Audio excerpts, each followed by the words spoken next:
Muito magníficos, nobres e honrados homens do cônsul e de todo o Senado da célebre República de Genebra. Saúde e toda felicidade é o desejo de Francis Turrentin.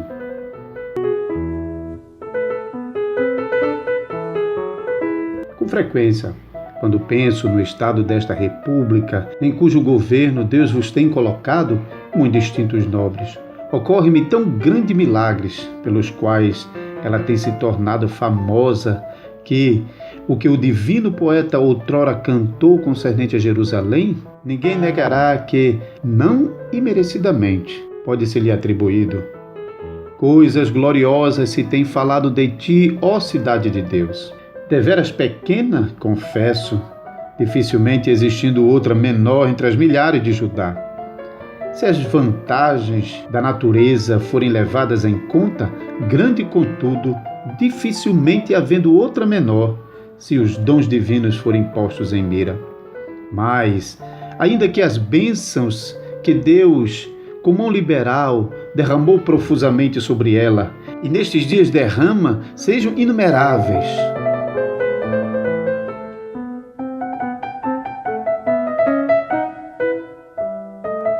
há duas eminências além das demais que enaltecem sua dignidade: a religião, que acima de tudo é mais santa, e a liberdade, que acima de tudo é mais doce. É, por assim dizer, outra Gosen, que os raios do sol da justiça iluminam, enquanto o Egito do mundo é coberto das mais densas trevas do erro. Mas que os Cimérios, outra Zoar, pequena, porém segura, na qual os piedosos encontram deleitável asilo, enquanto o fogo destruidor do juízo divino queima e alimenta a muitas outras regiões do mundo. Uma genuína Bet-Semens e Heliópolis, casa e cidade do sol, onde aquele sol visível não mais é adorado, o que é anunciado, o que é denunciado por tendo sido feito aqui um gentilíssimo por uma tradição não menos constante que concordante. Mas a divina aurora do alto é adorada. Cristo, o Senhor, que é nosso sol e escudo, o sol de toda a bênção, garantindo a glória da região, o escudo da mais segura proteção, propiciando invencível e inexpugnável guarda da liberdade. Essas bênçãos, a suprema glória de Genebra, fornecem o mais justo argumento em prol da celebração da admirável providência de Deus para o nosso favor. Pois quem não se extasia ante o fato de que, naquelas convulsões mais sérias de quase toda a Europa, onde raramente uma região esteve isenta de guerra, nenhuma delas deixou de sentir seu terribilíssimo efeito, nós quase sozinhos, nesse tão longínquo canto da terra, desfrutando uma paz, permanecemos intocados e livres? Entre mentes, outros são compelidos com a mais profunda tristeza a contemplar campos devastados, cidades tomadas e saqueadas, vilas calcinadas, províncias eliminadas e outros lamentáveis, funestos e terríveis outros acompanhamentos da guerra. Expulsos de suas habitações paternas, miseravelmente vagueiam como exilados e escorraçados. Debaixo de nossa videira e de nossa figueira, tranquilamente comemos o pão e desfrutamos a mais profunda paz.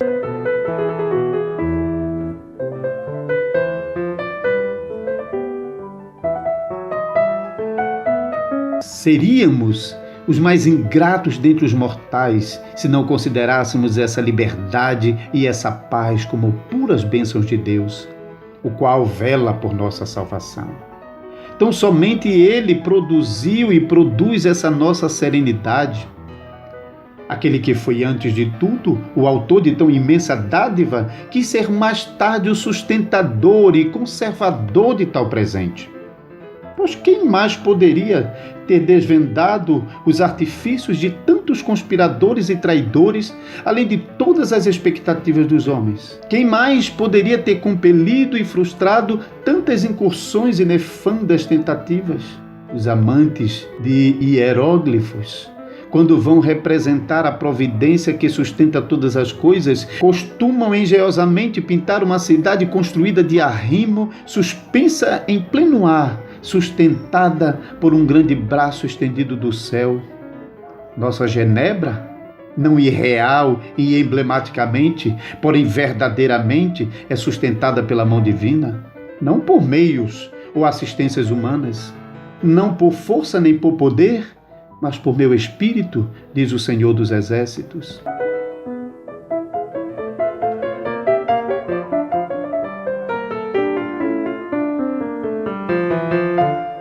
Mas deve-se considerar um benefício ainda maior e mais ilustre que aquele primordial fundamento da divina proteção, sob cuja sombra então repousamos com muito mais segurança, a saber, a verdade celestial e o depósito de uma religião muito mais pura, com cuja inestimável dádiva Deus quis abençoar-nos. Por esse meio, tendo sido derribada do anticristo romano, o erro triunfantemente espezinhado, a superstição posta em fuga, os ídolos destruídos, as trevas dispersas, aquela luz salvífica por tanto tempo esperada para subjugar as trevas, felizmente resplandeceu sobre aqueles que jaziam nas trevas da sombra da morte. Ditosas colinas que Deus tem amado, tanto como o lugar de candelabro de ouro da verdade. Dali os raios da divina verdade que se difundem em todas as direções, iluminam uma grande parte do mundo. Favoreceram o Estado e a Igreja que Cristo julgou digna de tão grande honra, que a consagrou como lugar de repouso da arca, a sede do Evangelho e o santuário do seu nome. Por ser odiada pelo mundo, ela pôde perceber a fúria e a violência do diabo e do anticristo, mais e mais excitados contra ela. Não obstante, amada por Deus e querida por Ele como a menina de seus olhos, ela docemente busca refúgio sobre a sombra de suas asas, alegrando-se com júbilo não só em suas boas coisas, mas comunicando esses favores também a muitos outros, de modo que ele merece a alcunha de mãe ou de ama dos que professam que, depois de Deus, devem a esse estado sua origem ou crescimento. Mas nesse aspecto, ela é muito especialmente feliz, pois pelo especial favor de Deus sempre desfruta o maravilhoso privilégio da reforma e tem preservado até aqui, sem lhe causar dano, o que há de mais precioso na religião, que é Melion, que lhe foi confiada. Essa é nossa glória, é nossa coroa, pela qual somos bem distinguidos acima de muitos outros povos da terra, aos quais se negou semelhante graça. Somos caracterizados pelo glorioso nome que pertence a Deus e ao Santo Leão.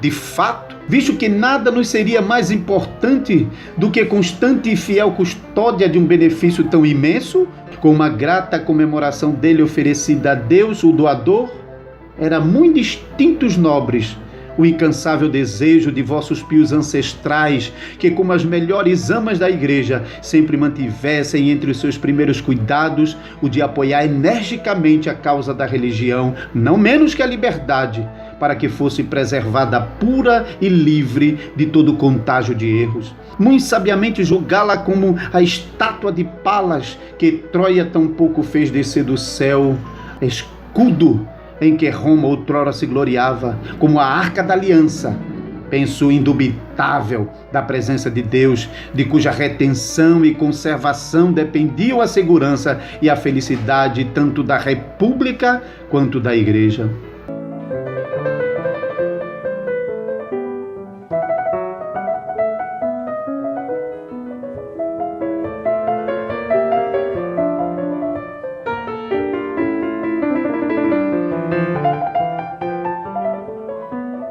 Seria demorado relatar com que monstruosos erros esse muito vil inimigo da raça humana, numa época anterior, tudo fez para obscurecer e ao mesmo tempo extinguir a luz do Evangelho renascente.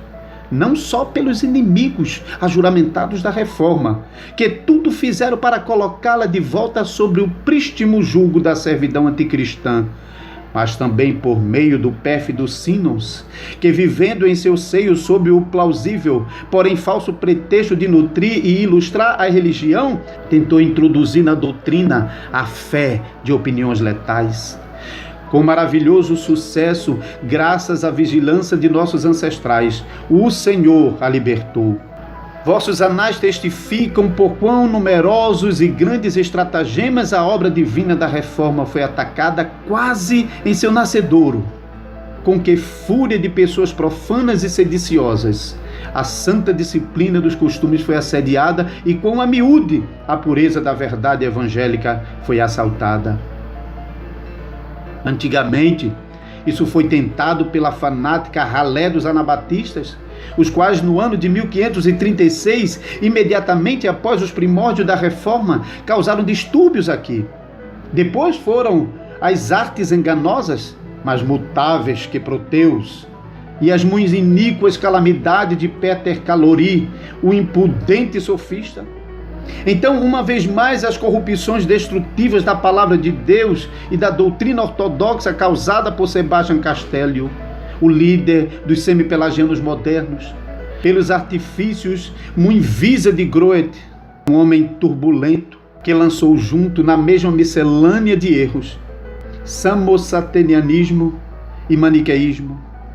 Em seguida, no ano de 1551, pela impiedade de Jerônimo Bolsec, que tudo fez para corromper a sacra doutrina da predestinação e da graça salvadora como veneno pelagiano.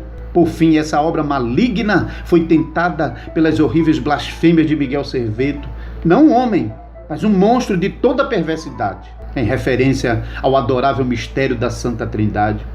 Esse homem infame, ainda que muitas vezes advertido, não cessou de vomitar o mais pérfido veneno entre o povo comum, que ele já tinha espalhado ao longo de muitos anos nos lugares famosos da Europa. Por fim, sendo lançado na prisão e perseverando em sua diabólica obstinação, ele sofreu o mais justo castigo por execrável impiedade no ano de 1553. Satanás ainda, tão a miúde e disfarçado, não cessou de renovar as disputas e de iniciar novos mestres de subsequente impiedade, a saber, Valentino Gentilis, Paulo Alciatus e outros discípulos da mesma confraria a que pertencia sumamente imundo Serveto. No ano de 1558, estes juntaram o erro dos triteístas com o samosatenianismo e o arianismo, por exemplo, monstros com monstros. A estes com autoridade, vossos predecessores restringiram firmemente e felizmente puseram em fuga, de modo que, sempre com grande louvor, foram aprovados com os infatigáveis e sinceros defensores da causa da piedade.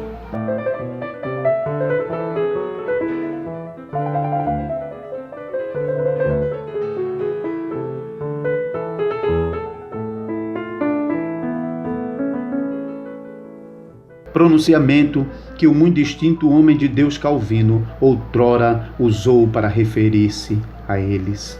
Que essa é também a vossa principal preocupação? Muito atentos pais de vossos pais, vosso zelo e piedade não nos permitem que duvidemos. Pois deveras tendes lembrado que a autoridade fortalecida pela piedade e pela justiça, segundo o oráculo do mais sábio dos reis, e que vosso governo nunca será venturoso e bem ordenado, a menos que cuideis para que pela palavra de Deus sua autoridade nos seja benéfica e que Cristo mesmo reine por intermédio de vós. Tendes recordado que aqui o que deve existir não é tanto uma aristocracia quanto uma teocracia, tendo Deus sempre por seu presidente soberano, e que a segurança da república, que deve ser sempre a lei suprema, não seja menos considerada do que pela defesa dessas duas trincheiras intransponíveis, o cultivo da religião pura e o pio cuidado de nutrir a igreja, a qual Deus entregou à proteção de vossas asas. Isto tem sido tão bem cumprido até agora por vós, que não só a religião tem permanecido aqui incontaminada por qualquer corrupção do erro e superstição, mediante o favor especial de Deus, mas também nada além disso tem sido alterado na mais pura doutrina, uma vez recebida aqui, a qual tendes imposto a vós mesmos que seja sempre mantida religiosamente.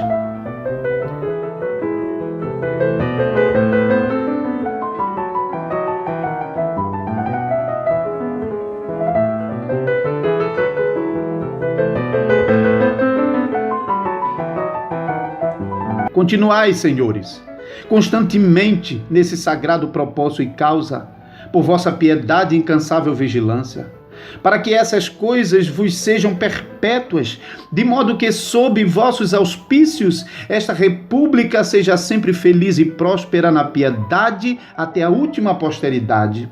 Isso, indubitavelmente, podeis esperar de Deus, que prometeu seu guardião daquelas cidades que forem a sede da verdade e o refúgio dos piedosos. Enquanto fordes sempre solícitos em adorá-lo e retê-lo religiosamente e promover sua glória acima de todas as coisas, enquanto tiverdes o cuidado de que haja entre vossos cidadãos piedade e justiça, e de que prospere o amor pela religião e pelo país, o amor e a santa harmonia das almas e os vícios, tanto nessa época tão corrupta, crescente até mesmo na igreja, sejam severamente reprimidos, enquanto por vosso zelo esta cidade realmente corresponder ao nome que recebeu, reformada, tanto na integridade dos costumes quanto na pureza da doutrina, e que eu possa usar a expressão cidade de Deus, é verdadeira, na qual esteja o beneplácito de Deus. Conquanto que esse cuidado pertença não só aos governantes da República e aos homens proeminentes, porém mais estreitamente toque a aqueles que ministram as coisas sacras, aos quais o supremo árbitro das coisas emprega para o seu serviço. Não podemos admirar suficientemente o seu providente cuidado por nós, escolhendo esse lugar para ser uma sede da verdade. Assim, ele nunca abandona a sua obra, mas envia obreiros fiéis e enérgicos à sua seara, para que, supridos de excelentes dons, comecem corajosamente a divina obra de purgar a religião e, uma vez começada, a levem à plena perfeição. Todos sabem quanto Genebra devem aos labores desses eminentes servos de Deus, William Farel e Pedro Viret, que a Deus aprove usar ao lançar os fundamentos da reforma, mas especialmente o muito fervoroso e a infatigável diligência do maior teólogo nunca suficientemente elogiado, João Calvino. Ele se tornou bem conhecido por seu profundo e ardente zelo e por sua incansável diligência. Munido maravilhosamente de um espírito heróico, um juízo muito acurado e profunda erudição, foi inesperadamente chamado por Deus para a sua obra em Genebra nos mais difíceis tempos. Deus quis que seu labor fosse venturosamente despedido em estabelecer uma doutrina mais pura e uma disciplina dos costumes igualmente mais pura, contudo não sem grandes protestos.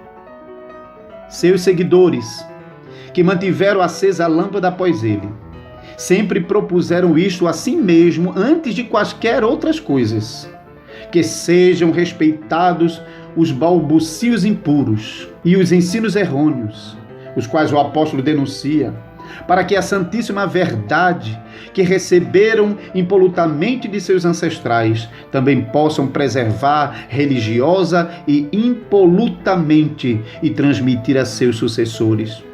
Visto que nós, pela graça de Deus, ainda agora desfrutamos esse singelo benefício, não poderíamos escapar à culpa do mais pesado crime se permitíssemos que essa glória e coroa fosse arrebatada de nós e que aqueles que sucederam tais homens em seus labores não fossem solícitos em imprimir fidelidade em seus rastros.